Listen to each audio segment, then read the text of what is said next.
오늘 우리에게 주신 하나님의 말씀은 사사기 20장 29절부터 48절의 말씀입니다.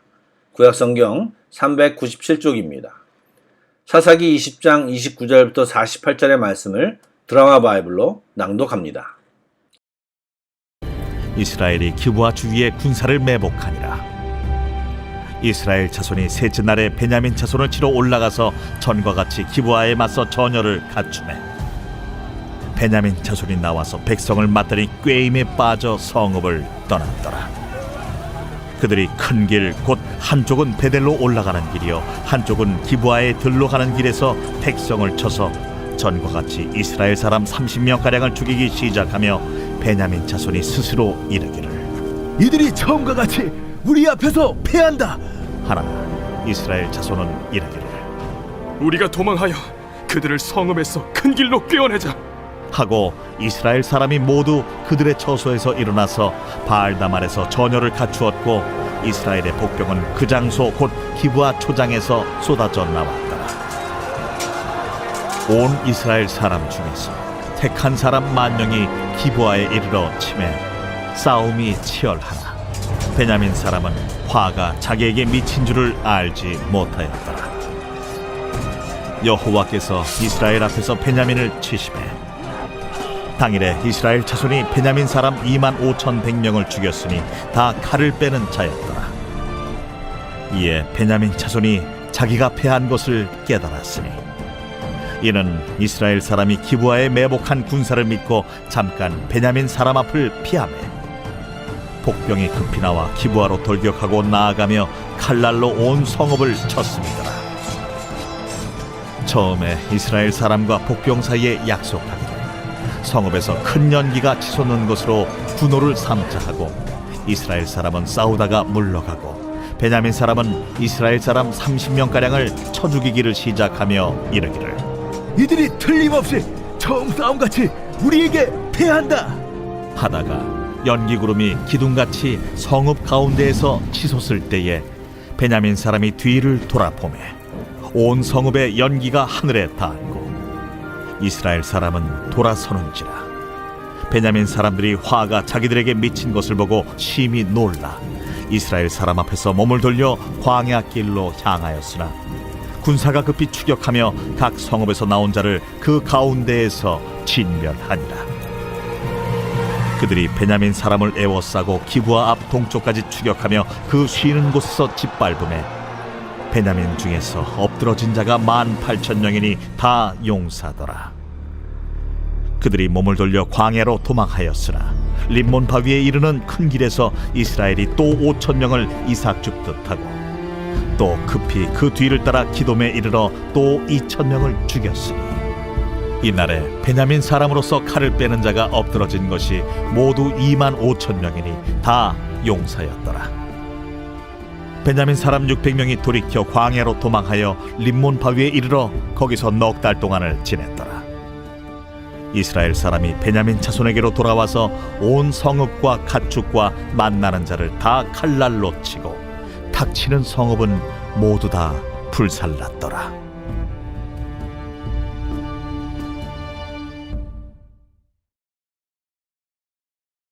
좋은 아침입니다. 이제 인도네시아로 복귀하는 가정도 늘어나고 있고 조금씩 정상적으로 되어가는 과정 속에 있는 것 같습니다. 계속해서 코로나 상황과 교회와 교회 회복을 위해 기도를 부탁드립니다. 제가 잠시 기도하고 말씀을 전하겠습니다. 좋으신 하나님, 오늘도 주님을 기억하고 주님 앞에 엎드립니다. 예배를 통해 하나님의 임재하심과 살아계심을 경험하게 하여 주옵소서. 우리들 각자에게 말씀하시는 주님의 세미한 음성을 듣게 하여 주옵소서. 주님을 기대합니다. 찬양합니다. 예수님의 이름으로 기도드립니다. 아멘. 2번이나 중간 싸움에서 패한 이스라엘은 하나님께 전심으로 나아가 기도한 후에 승리를 주시겠다고 하는 하나님의 약속을 받고 3번째 전쟁을 치르러 나아갔습니다. 그런데 그 전쟁의 방법이 옛날 여호수아 때 이스라엘 백성이 정신을 차리고 아이성 사람들과 전투한 방법과 매우 흡사합니다. 우선 이스라엘은 기브아 성 주변에 군사를 매복시킨 후에 패하는 척하며 베냐민 사람들을 성읍에서 큰 길로 유인을 합니다. 이때 베냐민 사람들은 앞서 두 번의 전투에서 이룬 승리에 도취되어 함정에 빠졌고 그 싸움에서 패배하고 죽게 될 것이라는 사실을 너무 늦게 깨달았습니다. 이스라엘 작전에 걸려들어 살육당한 베냐민 사람들은 그 수가 무려 2만 5천 명이었습니다. 싸움이 시작될 때 칼을 뺀 사람들이 2만 6천 명이라고 했는데 정말 극소수의 사람만 겨우 목숨을 부지한 것입니다. 이렇게 죄인들은 자신의 범죄에도 불구하고 오히려 승승장구하는 상황에 자만하다가 완전히 파멸에 이르고 맙니다. 이것은 신기하게 역사 속에 계속 반복되는 상황입니다. 여러분, 이런 말씀을 그냥 소설책 읽듯이 그렇구나 하고 읽으면 의미가 없습니다. 말씀을 보며 죄라는 것이 사람을 어떻게 변화하게 만들고 그 죄 가운데 머무는 것이 얼마나 위험한지를 우리는 깨달아야 합니다. 그래서 죄에 대한 우리의 태도가 굉장히 중요한데 성경은 죄를 미워하라, 죄에서 빨리 떠나라, 죄에 대해서 단호해라, 거절해라, 죄를 볼 때 하나님의 심판과 징계를 생각하라를 이야기하고 있습니다. 그렇게 행동하지 않고 그냥 죄를 내 삶 가운데 방치하고 머물러 있고 좋아하며 즐기는 사람의 종국의 모습이 오늘 기브아성 사람들의 모습임을 우리는 꼭 기억해야 할 것입니다. 베냐민 사람들은 싸움이 진행되는 과정에서 자신들이 패배했음을 깨달았지만 이미 너무 늦어버렸습니다. 여호수아가 아이성을 쳤을 때와 같이 이스라엘 군대는 기브아에서 베냐민 군대를 유인해낸 후 매복한 군사들이 성읍에 쳐들어가 불을 질렀는데 그 연기가 치솟는 것을 보고서야 베냐민 사람들은 자기들의 패배를 알게 되었습니다. 계략에 빠졌다는 사실을 너무 늦게 깨달은 베냐민 사람들은 목숨을 부지하기 위해 광야로 도망을 했는데 이 역시 아이성 사람들과 비슷합니다. 다만 여호수아 때 아이성 주민들은 이스라엘을 광야 쪽으로 추격하다가 죽임을 당했고 베냐민 사람들은 광야로 도망하다가 죽임을 당했습니다. 하나님은 기브아의 악행을 단죄하지 않는 베냐민 사람들을 이처럼 가나안 족속들과 같은 방법으로 단죄하셨습니다. 여러분, 하나님의 진노를 깨달았을 때에는 이미 늦습니다. 그때가 오기 전에 빨리 돌이켜야 합니다. 우리에게는 언제나 회개 타이밍이라는 것이 있습니다. 일반적으로 하나님께서는 회개할 기회를 다양한 방법으로 긴 시간 동안 우리에게 허락하십니다. 그 기회를 주실 때 꼭 잡아야 하는 것입니다.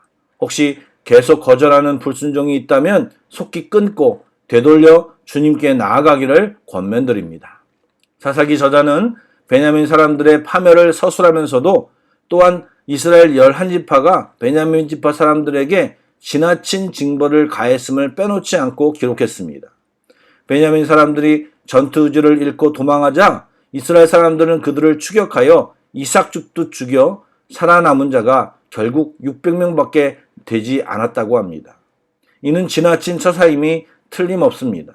왜냐하면 베냐민 사람들이 진멸할 대상이 아니었기 때문입니다. 또한 자기들도 거의 똑같은 사람들이었기 때문입니다.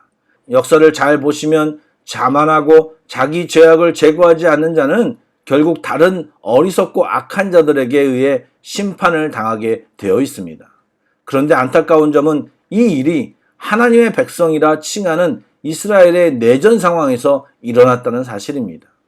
사사기는 지금 이스라엘 사람들의 모습을 가감없이 기록함으로써 하나님의 백성이 어떻게 악에서 빠져나오지 못한 채 그 안에서 파멸했는가를 처절하게 보여주고 있습니다. 우리는 신앙을 가지고 있으니 이런 일을 행하지도 또 당하지도 않을 것이라고 자만해서는 안 될 것입니다. 우리도 방심하다가는 하나님의 심판이 내게 임했음을 너무 늦게 깨달을 수 있습니다. 결국 매일의 삶 속에서 하나님의 말씀을 보며 주의 음성을 듣고 정직하고 경건하게 살아가는 것이야말로 하나님의 보호하심을 누리는 길입니다. 사랑하는 여러분, 여러 가지 관리가 있지만 신앙 관리는 최우선으로 우리가 관리해야 할 부분입니다. 오늘은 내용상 조금 짧게 설교를 마치는 것 같은데 잊지 말아야 할 것은 우리의 신앙 건강을 이 새벽 예배로 잘 유지하기 바랍니다. 예배 후 기도 시간도 조금씩 시간을 늘려보시고 999 기도 캠페인도 곧 끝날 것 같지만 개인적으로 잘 적용하여 개인적인 기도 시간을 가져보시기를 권면드립니다. 육적인 건강도 중요하지만 영적인 건강도 정말 중요합니다. 예, 사랑하는 여러분, 영육간에 건강하시기를 축복합니다. 아멘. 기도하겠습니다. 신실하신 하나님, 저희들은 진심으로 이 이스라엘 백성처럼 죄로 둔감하여 하나님의 음성을 듣지 못하고 자기 소견대로 사는 삶을 살지 않기 원합니다. 죄를 미워하고 죄의 자리에서 떠나고 단호하게 거절하며 하나님을 기억하는 삶을 살기를 원합니다. 성령님 날마다 붙들어 주시고 주님 앞에 엎드릴 때 새로운 은혜로 우리를 꼭 붙들어 주시옵소서. 귀하신 예수님의 이름으로 기도드립니다. 아멘. 찬양 한 곡을 묵상하시고 계속해서 합심기도와 개인기도로 나아가겠습니다.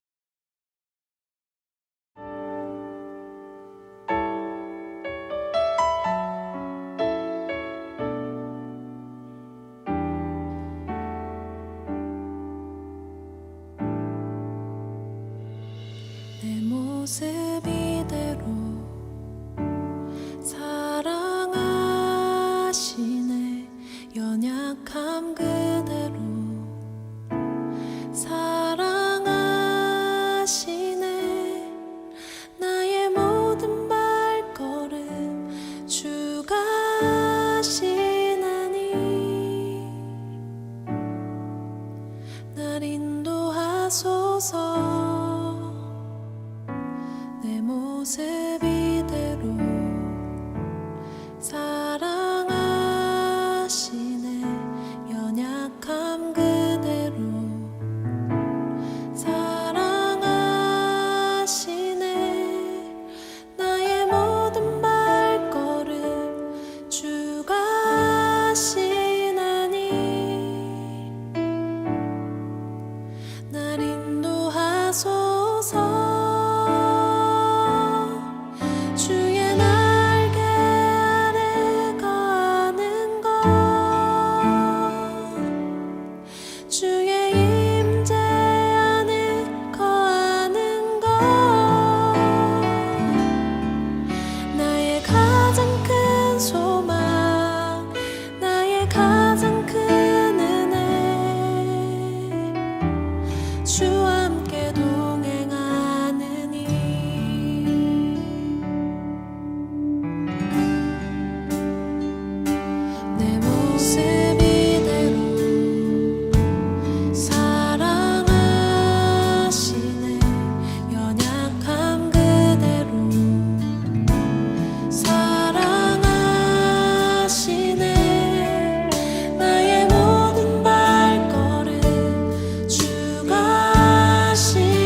가장 큰 소망